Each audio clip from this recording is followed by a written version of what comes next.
Yo, what is up lads, Max05 back at it with another video, and today guys we are going to be covering the first game of the Lions Tour, Lions vs Japan. So we're going to be going over some key points, the highlights and the few good tries that was in the game. I'm hopefully going to do this for all the games of the Lions Tour and even some of the Irish games.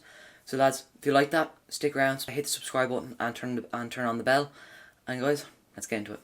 The first try of the tour came from a good line out and some really good passing.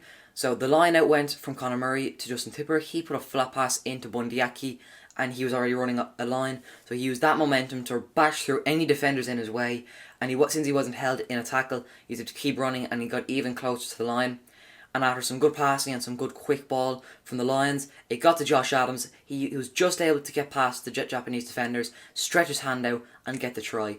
And the Lions were in front 7-0 after further Dan Biggar conversion. So the second try started off with Dan Biggar putting in an outstanding pass to Justin Tipuric, and he just put a simple flat pass into Duhan van der Merwe as he was able to bash through any defender in his way.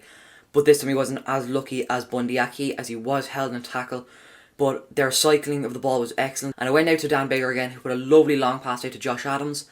And after a couple more rucks, the other winger, Duhan van der Merwe, spotted that there was nobody in the back defending. He just saw there was a clear run, picked the ball, ran in, and he was able to dance over the line for a simple try. And a very soft one from the Japanese to give away.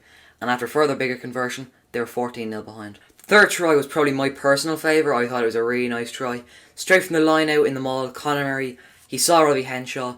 He was able to put in a simple flat pass, and since Robbie Henshaw was already running a previous line, he used that momentum to just bash through any defender and just simply got over. Because what I liked about it is that it was just sheer physicality. Just absolutely ran through them. No way they were stopping him. Over for a try after a simple tap over from Biggar again. 3 from 3 on the day. They were 21-0 behind going into half-time. This one was very similar to Robbie Henshaw's try, the fourth one I mean. But it wasn't as nice, but I will say it was very sloppy from the Japanese. A simple flat pass to Tyburn. He literally spotted there was no one there blocking him. Right down the centre of the field. Simple run over for his debut try with the Lions. On his debut for the Lions. And after another simple tap over, this would be Dan Biggar's last kick of the day. It was 4 from 4 and they were 28-0 ahead. I just also want to appreciate how the Japanese got their score. In the second try, they just flipped the switch and just started playing way better. They were creating more attack, they were defending more opportunities from the Lions. Although I do think it was good for the Lions as well to get a good defensive display in, because they need to show they can also take attack as well as give it. And they started playing way better, the Japanese.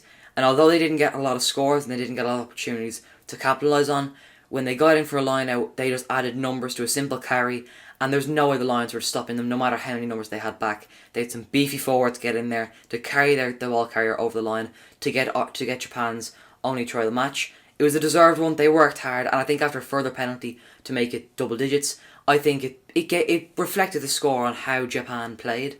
And I think as a full-time score of 28-10, it was a good display from both sides and a great game to watch.